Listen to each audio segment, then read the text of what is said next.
What else should we know when we're starting our freelance journey? This may be self-evident, but I like to say it anyway. Write stuff down. Be very clear. Tim's laughing at me because I say this all the time, but be very clear about what they expect, when it will be done, and how much they're going to pay you. It doesn't have to be, you don't have to go get like a 12-page contract and go through a lawyer and all that stuff. There's plenty of nice templates on the internet that are much shorter, but Yeah. be really clear about what you're doing, how long you expect it to take.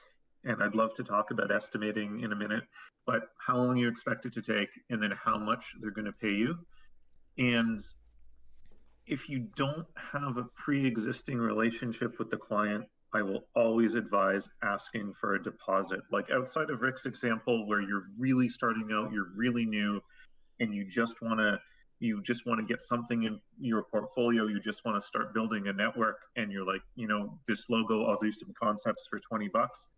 That's one thing. But if you're a little farther along, you've done it a couple of times, get a deposit from the client always, so that you know that they have, again, skin in the game, and there's a confidence, there's a contract between you two now, because they know you're going to do the work because they've paid you, and you know that they're going to pay you more because they've already paid you to start.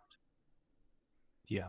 I want to touch on something you kind of skimmed over there a little bit, Richard, and that's the fact that when you're kind of we want to put everything in writing, but you also I think if you just get those three things, like what to expect, what they're going to pay you, when's it going to be done, I think that's plenty for, especially when you start.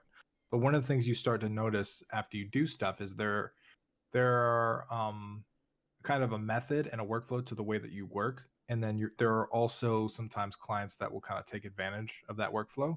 And so for me with web design, when I was doing websites and stuff like that, originally I had like this proposal that I would send out to everybody that was kind of templated, and it would be just like, okay, we're going to start with the design, and then make sure you approve the design. And then once we have the design, we'll move on to the coding and all that stuff. Then I had this one client who would tell me what he wanted, and I would make it.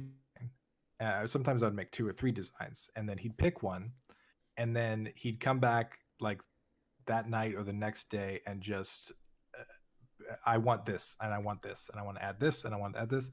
And we went like 4 or 5 times of me making an assortment of designs, and I was just like, dude, I can't do this anymore. And then he was like, well, your proposal said unlimited redesigns. And I put that in writing. Uh-oh. Yeah. So I want all of them. That was really rough for me, because I had put that thing in like, oh yeah, totally, like whatever you need. Like, but he not only was he like saying all these changes, but like we would agree to them and then he would change his mind. But then on top of that, like he was just not being nice about it. So and then me being so like resistant to conflict, I was like terrified. And it was really hard for me to have that conversation of like, dude, here's your money back. Like, here you go. I just can't do this anymore. And that whole thing kind of really blew up. And so right after that, immediately what I did is I added in a section that just said maximum of 3 redesigns, right? And nobody cared. All the good clients, nobody cared, because most of them would just go with the first one anyway. And then I was protected in the future that like, okay, well, these are the last designs, make sure you pick one of these. Otherwise it's going to cost extra.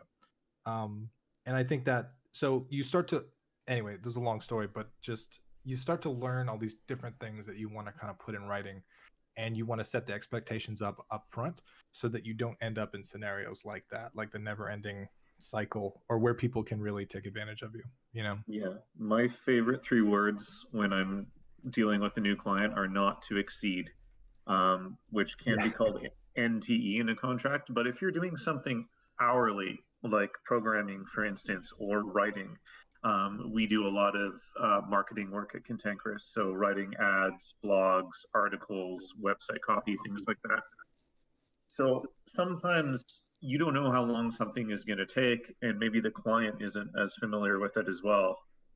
And so what you can do is you can say, I'm going to spend 30 hours on this, or not to exceed 30 hours, because you've given the client an estimate that you're comfortable with, allowing that, 30 is your best guess.